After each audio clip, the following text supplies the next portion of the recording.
YouTube, what's going down, man? It's your boy C-Made KJ here with another banger. Now this for all my beginners.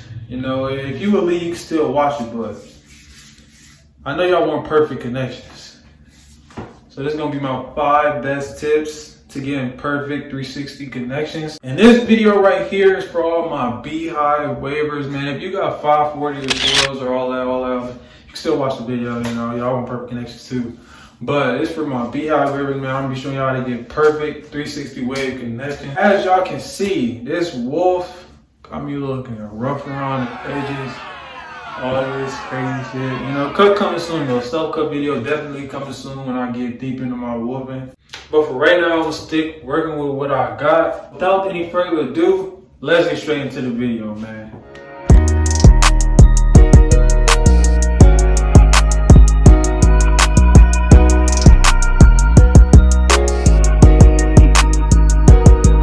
Alright y'all came to this video for perfect connections, and I'm gonna be giving y'all the 5 tips. So first up, I'm gonna come out this Sovereign Q Products do-rag. Wave check.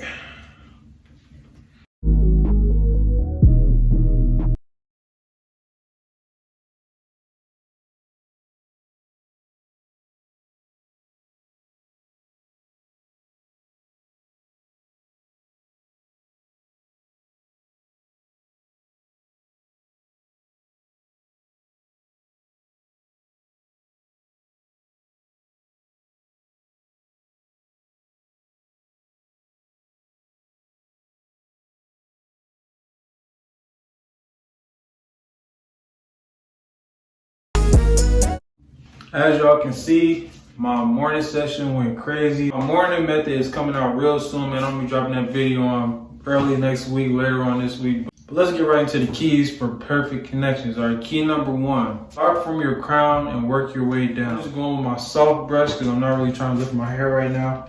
But when I say start at the crown, you want a vertical brush. That's what I mean. So start and then follow through with that connection all the way down. Just start from the crown and then go out from the crown. You don't want to get waves and then start working on your crown after. You want to start from the crown and work your way down out through the hairline. That's basically what you want to do. What vertical brushing does for your waves, add more pull. The more bristles can actually come in contact with your hair and pull it down. So that's also a great way to break forks. Really hurt. And just get perfect connections, man. You know, you want that perfect flow going. You gotta put the tip of your brush right here where your crown is and just a vertical brush. Vertical brushing will definitely bring your waves to the next level, so on to the next key. Key number 2, you gotta comb before you go in with your brush sessions. Now, the reason for combing is basically to lift your hair up and detangle it, especially if you're wolfing.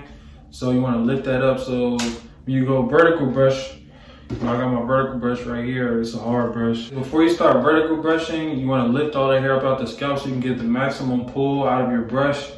So I would start like about right here, just go in, and then also I would want to hit those same angles with my brush that I'm doing with my comb. It's just prepping your hair, basically. That's what the comb is doing, prep your hair to go on with the brush session. So that is key number 2. On to key number 3. Key number 3 is you want to wolf your hair out, man. You don't want to keep your hair at a 1.5 or a 2. You don't want to get a haircut every 2 weeks. You know, after you go past that 2 week from your regular routine length, you want to keep it going for 4 to 6 weeks for coarse hair waivers like myself. Straight hair, you know, you guys can go longer. Medium hair, I would say 6 to 10 weeks. 6 to 10 weeks for medium hair waivers.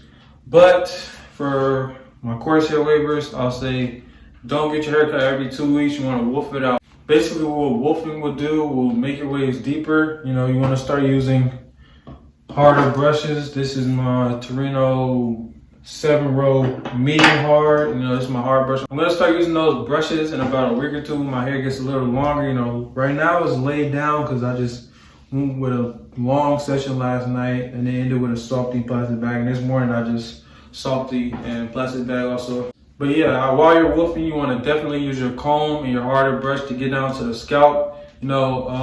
Side note, when you're wolfing, you don't really want to worry about how much is laying down. You don't need to get that shiny effect. What I do when I wolf, I'll worry about making progress down at the scalp, because all of the top is going to get cut off anyway. The reason you don't want to keep your hair at a 1.5 or a 2 is because for corset wavers, your waves will not, you won't reach that curl length. Mostly our curl length is probably around 2.5. For most of us, maybe once your hair is trained, you can cut down to a 1 or 1.5 once your waves are already set. But when you're first starting out, I suggest cutting at a 2, 2.5, going on a 2 to 3 week wolf, cutting it, 2 to 3 week wolf again, cutting that, and then maybe going on longer wolves as you go. You don't want to just hop straight into waving. Going on a 12-week wolf, you're not going to make as much progress as if you went step by step or slowly. So basically, you just want to start out slow, go on small wolves, and then build that up as you go once your hair gets more trained. And make sure you're always brushing. You want to stay consistent. Since you're wolfing your hair out, you just want to make sure you're also combing, like I said before. Alright, so key number 3 was wolfing your hair out and growing it longer so you can get better definition and your waves will be deeper. On to key number 4 for all my wavers wanting elite connections is do not wet your hair unless you are doing a wash and style or you have a do-rag on. Let's say you have a do-rag on when you're going swimming. You don't want to lose the progress you already gained. Let's say you're going an hour brush session. You don't want to just hop right in the shower, just be scratching your head or just with no do-rag on. I suggest you wear a do-rag and a shower cap in the shower. And if you're in a pool, just, wear a do-rag, make sure it's tight, maybe double compress. Even if you're working out, you're gonna sweat a lot. I suggest keeping your do-rag on just so your hair won't get frizzy. Especially when it's wet, our hair tends to curl up and stand up. So it would be better for us to just double compress when we're expecting our hair to get wet, or for the shower, wear a shower cap. You brush a lot, you brush as much as you can. You just don't wanna take one step forward and 2 steps back with, getting your hair frizzy, because then you have to go 5 times harder on your brush session, and then just to get the progress back you've already made in the previous brush session. So with that said, do not wet your hair unless you're doing a wash and style or condition method or anything like that. Just make sure to always keep your do-rag on or a do-rag shower cap. So that is key number 4. On to the last and final key.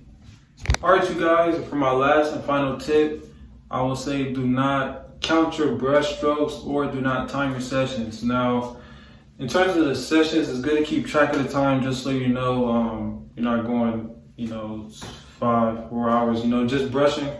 That would be overkill. But in terms of counting your brush strokes, I suggest you do not count your brush strokes. I see people doing 80 right here, 80 right here, 80 right here, 80 right here, they're ragging up. That's not good. Okay, hold on. Basically what I'm trying to say is, if you have a problem area right here and on this side there's not, and you're brushing them equally, then this side is still gonna be weaker than this side. If you're just brushing them just the same, you wanna brush until you feel like you went in like enough on that side. Like this side, I might brush more this side than this side, or this side more than the back, because if I have more forks on one side, I'm gonna try to vertical brush them out. My top, I only have 2 forks, so I'm not brushing my top as much as I do my right side or any of my sides, because I had a fade for a while, so I definitely got to work on like the lower areas of my hair. But of course, I'm not going to do the same amount of strokes as I do right here as right here, because I'm trying to make this equal to right here. It's just all a part of being consistent with this wave journey, man. You're gonna get there eventually if you just be consistent, patient, and just keep the brush in motion. So that's my last tip. Do not count your brush strokes or do not time your sessions. Don't say I'm just gonna brush for 30 minutes and then I'm gonna rag up. You just wanna make sure you get the brush work in. Vertical brush like I said, and keep your angles consistent, and you will see very, very fast progress, and you will achieve your goal. And for every waver, I'm pretty sure that goal is having a elite connection. So that was it for the video, you guys. I hope you guys enjoyed. Make sure to like, comment, subscribe, and share with your friends. I hope these keys really did help. We're all gonna get there at some point. It's just a matter of patience and consistency. That's all for today. Until next time.